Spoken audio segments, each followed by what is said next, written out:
Nosotros, el equipo Red Wolves, Nova. ¿Sabían que a partir de la pandemia del COVID-19 muchos jóvenes fueron afectados mentalmente? Para ello, se ha incrementado la tasa en diversas enfermedades, en este caso, como podría ser la ansiedad y depresión.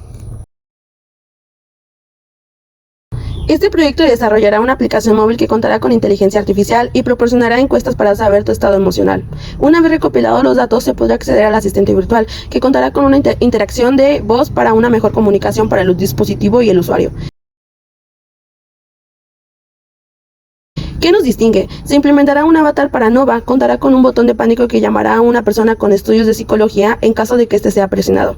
Contará con localización de lugares de centros para atención psicológica más cercanos al usuario.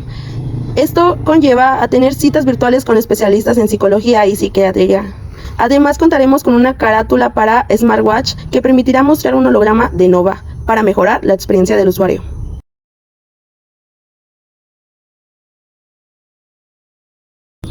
Con Nova se busca disminuir la tasa de decesos debido a los trastornos mentales que llevan al suicidio.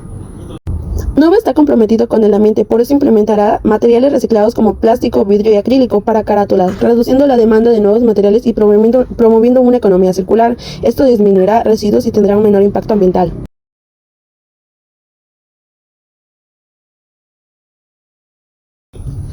En los costos se consideran la compra de maquinaria y equipos, software y el mantenimiento del servidor, al igual que la renta del local y la nómina de los empleados, para mantener las operaciones al día. El proyecto es viable debido a sus sólidos indicadores financieros. El TREMA del 20% indica que el proyecto supera el umbral mínimo de rentabilidad asegurado para la ganancia adecuada para los inversionistas.